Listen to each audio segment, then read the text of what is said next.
If you think of letting go, it's very, very, very simple, but it's not easy, right? You hear letting go, what is it? Just let go, right? Oh, you found out what's running you?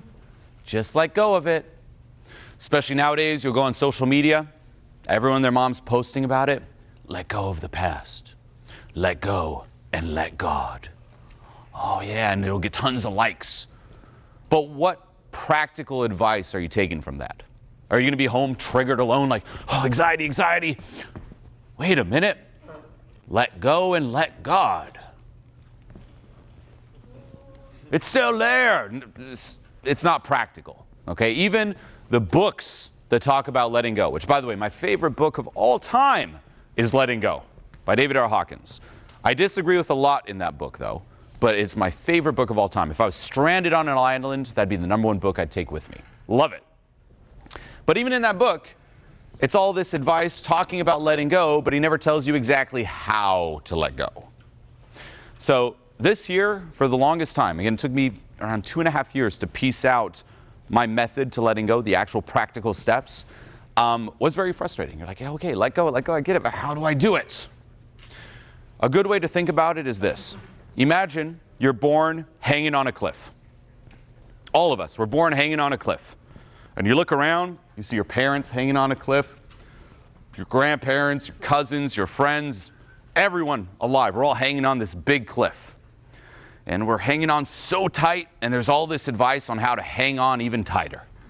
You'll see people like, look, you got to hustle your grip. Oh, come on, discipline your grip. Come on, hang on.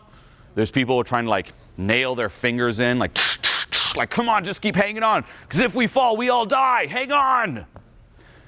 And then you hear advice like, well, what if, when you let go, you don't fall to your death, but you actually float up? You hear that, you're like, maybe. Try it out. No. That's the mechanism of letting go and the resistance we have to it. And you'll see people who are even committed to it. It's like, okay, we're going to do it. Come on, come on. They'll loosen their grip a little bit, like, and then they'll hang on again, freaking out. That's letting go. It's so simple. All you have to do is just release your fingers. That's it. That's all you have to do. Yet, it's so difficult to do because there's, again, so much invested in it, and there's so much fear around actually letting go. Okay, so something that is very simple, because of this whole dynamic, does require practice and practical steps. Okay, the 3 steps to letting go, which is something that I teach, go as followed. Number 1, be aware of what it is that you want to let go of. If you're not aware of it, how can you let go of it? Right? I'm going to let go of what? I don't know. Well, then you can't let go. Got to be aware of it. Now, there are some things you might be aware of consciously right now. Oh, I got to let go of this and this. Great. But a lot of the things you're going to have to let go of are buried in your subconscious, out of your awareness. So this is where that first challenge comes into play, which is, well, how do I make what is out of my awareness, like how do I make that conscious? How do I bring it up? And there are many ways. One could be shadow questions. Another formula that I teach my clients is action, trigger, release, repeat, where if you take certain actions that trigger you, let's just say a social anxiety challenge, you do the challenge, you get triggered with anxiety, you can then let go of that. What is triggered? It's when something that's out of your awareness comes up closer into your awareness. It's triggered, oh, it's getting closer, it's getting closer. Let go. So whenever you're triggered, it's actually the best time to let go. Now to clarify here, don't use social anxiety challenges to desensitize yourself. That's going the opposite route. It can help at first and be better than nothing. It's actually a route I took in the very beginning, right? Where I'm like, well, if I'm scared of this situation, if I just put myself in that situation a lot, I'll get used to it, right? And people do this. Anxiety challenge, and every time it's trying to numb yourself to the anxiety. That's not good. It might help a little bit, but the big downside is if you stop doing those challenges, you're back to ground zero. So I always joke, what's your solution? If that's you, you're like, I just got to keep doing social anxiety challenges. Are you going to be the old person, 80 years old, grandkids, Grandpa's got to do his challenges to talk to you. And go, no, it's a terrible strategy. So instead, do the challenge not to desensitize, but to resensitize, to trigger and combine it with letting go. If social anxiety challenges are not combined with letting go, they are a waste. Okay, so they're helpful in a certain context, but not another one. Another famous saying is, there's what you know, there's what you don't know. All that is conscious. You know what you know right now. You know what you don't know. Do you know how to make a rocket ship? No. So you know that you don't know that. But then there's what you don't know you don't know. That's where the gold is. That's what you want to bring up. Okay? So become aware of what you want to let go of. On a purely, you could say, letting go meditation level, this also means tuning into the different sensations associated.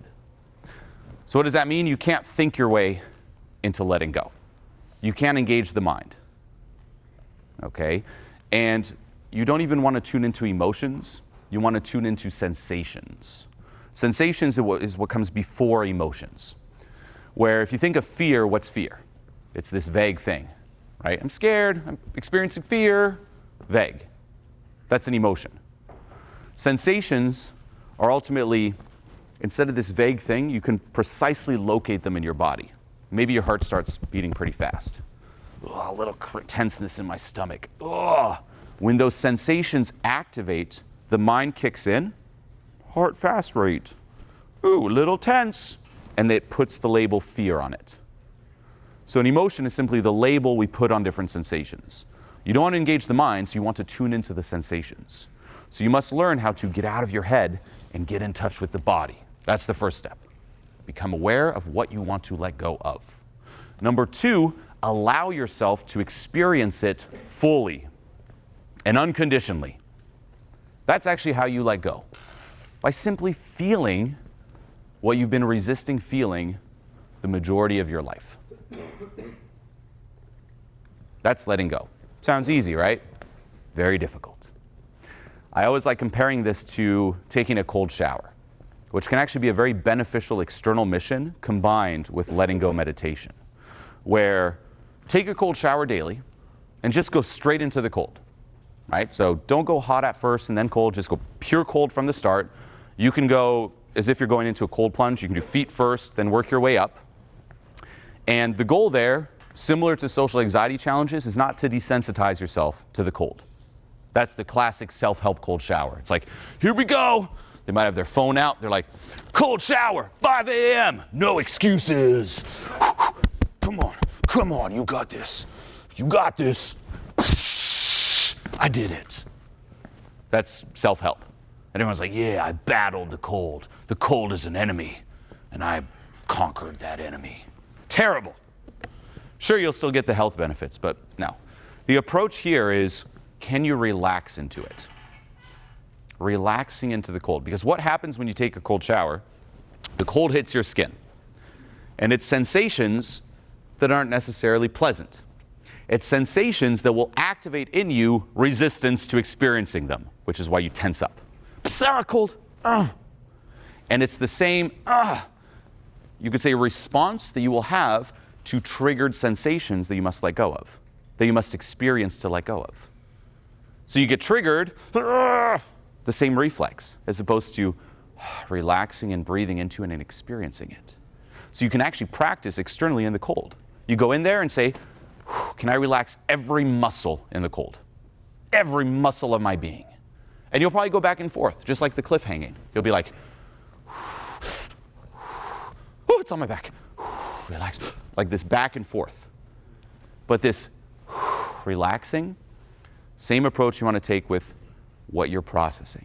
It's allowing yourself to experience fully.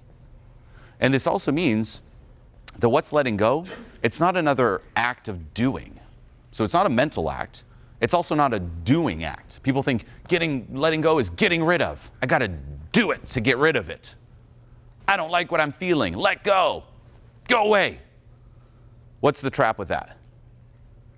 You're labeling it as bad by trying to get rid of it. So you're still resisting it. And if you resist it, it persists. So you never let go of it. I hear horror stories, by the way, of people who try to let go on their own. And they're just doing all these meditations trying to get rid of, and they're like, nothing changed. I'm like, yeah, because you're still resisting it. There are so many little subtleties to this. So realize that by default right now, we're hanging on to and resisting things within us. There's good and bad labels that are placed. Even back to Buddhism, attachment, aversion. Attachment, aversion. We think that by default we're doing nothing, right? Sitting still right now, I'm doing nothing. You can even put your arms up like, doing nothing. No, you're still doing something. You're attached to the acceptable you and you're resisting the unacceptable you. There's attachment and resistance going on within. Letting go isn't doing more, it's stop doing all that. Let go of the cliff. Just feel. Allowing yourself to experience it fully. And then step 3 is let it come up and let it out. And it will come up and go on its own. You don't have to do anything. The reason it's still there is because you're hanging on to it in some form or another. Letting go happens on a meditation level, at least in my experience. But combining it with action enhances the letting go. Following that whole action, trigger, release, repeat. But then introspection enhances it too. Where here's another horror story. Classic example, someone who notices sometimes when they get triggered, and then they're like, well, I'm just going to do a few deep breaths. I let go. Oh, triggered again, a few deep breaths.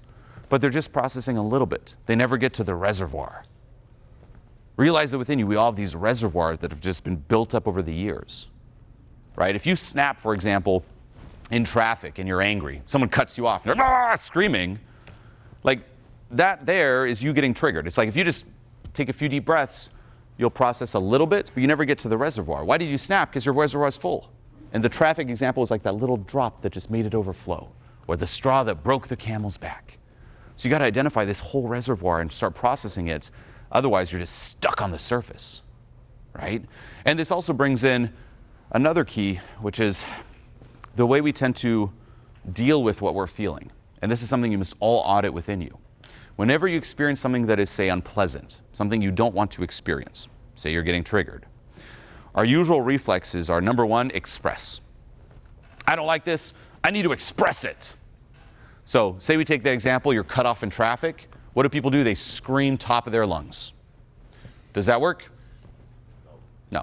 Maybe it'll give you a temporary little bit of relief, but it never gets to the cause. If you think expressing it, or say you're angry, it's like, I'm going to work it out. I'm angry. I'm going to punch a wall. I'm angry. That's going to help. It won't. If expressing it helped, every single person who had road rage would be enlightened. It doesn't help. Okay? It never gets to the cause. So expression, no. The other one is distraction. Oh, I need to distract myself with some TV, some TikTok. Oh, that'll make me feel better. Oh, I feel stressed about my life. Scrolling. No. Talking to friends, talking to people. Doesn't work either. No distraction. You can also audit how much you distract yourself in your life. The behind the scenes of most people, it's truly sad and pathetic. For real. Most people behind the scenes, apart from when they're out in public or at work, where they hide behind this little front and pretend, it's very exhausting. They're like, oh, hi. As soon as they get home, it's TV or shows, right? Movies and shows, music, scrolling through the internet, YouTube, TikTok, and porn. That's it. That's how they spend their free time until they pass out. For real. You hear this, you're like, oh, maybe. Well, guess what? One of the advantages I have as a coach is I get to see a lot of the behind the scenes. That's the behind the scenes of the majority of people. And it's even sad to the point where if you combine distraction with porn, a lot of people, they wank it or flick it. Then they have to recharge a little bit, where they distract themselves with some YouTube so they can get it up again, wank it some more, some YouTube some more, wank it and pass out. That's their life. Terrible. So audit distractions. Not good. The third one is numbing. So expressing, distracting, numbing. Numbing is, I don't feel good, I'm stressed, I'm going to eat. Numbing it with food. Numbing it with alcohol. Smoking, drugs. Numbing. Medication. Numbing. Doesn't get to the cause either. Why do those 3 methods not get to the cause? Because it's you moving away from it. It's you labeling it as bad, resisting it, and trying to cope with it. I don't like this. I want to change it. Go away. Food. Gone? Distraction. Is it gone? Ah! Is it gone? Expression? No. So letting go is the opposite of that. And you can audit, even if you're doing letting go meditations, is your intention during the meditation to move away from this, like to get rid of it or to move towards it? And the key is to move towards it. Say there's something you don't really, like, oh, I'm triggered, I don't like this. With the breaths even, people try to do like, shh, try to push it out. Terrible. With the breaths, it's releasing resistance around it, and your intention is to move into it, to sink into it. Again, experience it fully, and when you do, it's gone. It fades away.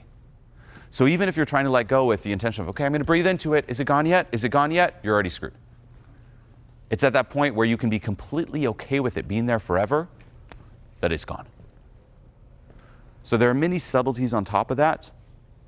Again, this is also why I personally do guided meditations. It's why I teach my clients. I do my own guided meditations, which sounds pretty obnoxious, but I do sit there listening to my own voice guiding me through it. Same meditations I give my clients. Why?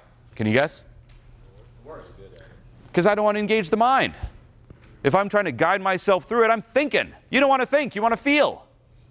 Letting go happens through feeling, not thinking. Thinking is what screws you in the first place. Back to that deer example. The threat's gone, the deer shakes it out. Us humans, the mind kicks in. Screwed. Now, in a way, what is letting go? It's getting back in touch with your natural way of being. Except no one teaches us this. Naturally, you experience something, you feel it. You're always taught, like, that's not good, that's bad. Run away from it, escape it, disown it, survive. And you look around and everyone else is doing the expressing, distracting, numbing. Terrible. So here it's, hey, let's change that and take some moment to feel what I've been refusing to feel my entire life. And by feeling and embracing, fades away. By opening yourself up to that inner darkness, cheesy as it sounds, you let in the light. And no amount of compensating for it will ever fix it. That's what I thought at the very beginning. Felt incomplete, low self-esteem, anxiety. But I thought that if I could just get enough approval, right? Enough control, enough security. Those are the three, you could say, big false gods. It would save me. People try to seek approval in, it could be one person.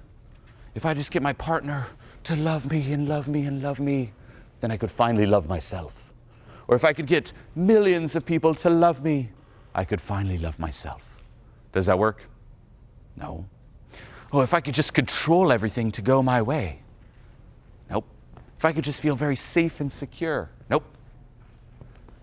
Because it's all in reaction to that. The only way out is through.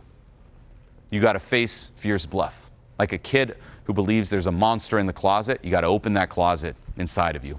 And you will feel that fear every step of the way. Like imagine your entire life someone told you, there's a monster right in there. There's a monster. Every bit of society is telling you there's a monster in there. You're seeing movies. It's like, just don't open that door. Don't. Detective, don't. You're like, oh, there's a monster. And now I'm like, hey, you've been fearing that door your entire life. Go open it. And every step you're just opening, you're like, oh, no, close it. There was never a monster to begin with. That's letting go. That's the way. So there's tools when it comes to awareness, and once you're aware, then there's all the tools when it comes to processing and feeling. And again, why do you need those tools? It's so simple. It is. But it's not easy. We're so stuck in our ways, conditioned in the opposite direction of letting go, that simply just being is impossible for us. To the point where people can't even sit with themselves in silence. Right? Notice how much of your day, too, you're trying to fill with activity. You wake up, you're like, oh, I got an hour free. What can I do to fill this hour? What about just chilling for an hour? Right? I have a dog. Be more like a dog. Look at your dog. Your dog's just like, I'm just going to chill for a bit. Why don't you just do that? When's the last time you just like, you know what? I'm just going to chill on the couch. No phone, no TV, no music. Just chill in silence and just exist. You're like, never? I could never do what? Just exist? What about accomplishing? Okay, cool, but what about existing? Can you? That's the foundation of it all. You can also ask yourself, what's your relationship with the present moment? How do you feel about it? Spend 5-10 minutes just at home on your own. Be like a dog. Just chill on the couch. No distractions, just be. How does that feel? For a lot of people, it's like, oh no. Then all the little negative thoughts start surfacing, right? Thoughts, again, that are out of your awareness start coming up. You suck. You don't have enough money. Life's out to get you. People are judging you. Your coworkers think this. You might get fired. Look at the state of the world. Nuclear war. AI. Right? All this stuff starts bubbling up and people freak out. It's like, distraction! Try to be with it. Most people can't. Like the fact that people can't even sit still for 10 to 20 minutes and do a basic, what we call concentration-based meditation is baffling. Now, what does that mean in the future? It means, well, all you're left with is your relationship with the present moment. If you're not enjoying it now, you're not going to enjoy it in the future. Doesn't matter how much success you get. All that success and money will do is give you more tools to cope with yourself. Where say you take someone who's just really broke, which I used to be. When I first moved to LA, completely broke, working all these minimum wage jobs, hated myself and was coping with myself. And I used to drink a ton. I would drink, back in the day, I'd go to 7-Eleven and get a 4 Loko drink. This is before they changed the recipe. They changed it because it was too dangerous. So I got a 4 Loko. I'd buy a Gatorade, a big Gatorade bottle, and I'd buy a vodka. And I'd do half vodka, and I'd pour out the Gatorade, and I'd do half vodka, half 4 Loko, so it looked like a Gatorade, and I would just chug that. It's terrible. I'd also buy these big jugs of plastic vodka from CVS or Walgreens.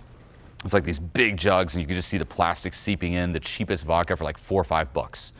And I would drink that. That was my lifestyle. Thank God I got out of it. Now, say you took old me, take away all the inner work, drinking the jug of CVS vodka, and you're like, here's millions. Here, Julien, millions. What would happen? Oh, I have millions now. That should solve all my problems, right? No, what would happen? Instead of chugging the cheap $5 vodka, I can now go to fancy little bars and order the most expensive cocktails. But the same pattern remains. I'm still numbing. Except now I have fancier ways to numb myself. Look, this drink cost $100. Look, oh, it's a Kraft's little speakeasy bar. Oh, this bar is very highly rated. Same pattern. Say you're broke and you're like, well, I got to distract myself. I'm going to play some PlayStation. That's my way of distracting. Cool. Say now you have millions. Hey, you know, I'm going to go on a yacht and travel. The same pattern. You're just distracting yourself with a yacht and travel instead of your PlayStation. So it doesn't solve it. It just amplifies and gives you more ways to cope with yourself. But again, your relationship with the present moment is all you're left with. There's an acquaintance of mine recently quit Instagram for 6 months. Why? Made a ton of money and was, no joke, on a yacht. On a yacht in Europe, I believe Greece, and he was with friends and models, and he was living what he would see on Instagram. So for many years, he'd see these clips on Instagram. It's like, I want to be that, I want to be that. He's on the yacht, and what is he doing on the yacht? Scrolling through Instagram. So he's living what he was aiming for, and he's on the yacht just like, what are other people doing on Instagram? He's like, what am I doing? And then he quit it. So again, anything out there won't change anything. You're left with the present moment experience. You can't enjoy it now, you won't enjoy it in the future. It all starts right now. What's your relationship with the right here, right now? What's the relationship being you? How do you like being you? No distractions, nothing. If you were locked in isolation, how would that feel? Well, you don't enjoy yourself? Work to be done. Oh, you know, Julien, I'm pretty bored. Well, then you're boring to yourself. I really need a partner. I think a relationship would complete me. No. Why are you not good enough for yourself then? If you need a partner to complete you, you are telling yourself, I'm not good enough for me. Terrible. And this comes down, again, to letting go, re-owning what you disowned, and this makes you whole. It makes you whole. Re-owning what you disowned. It's the game changer.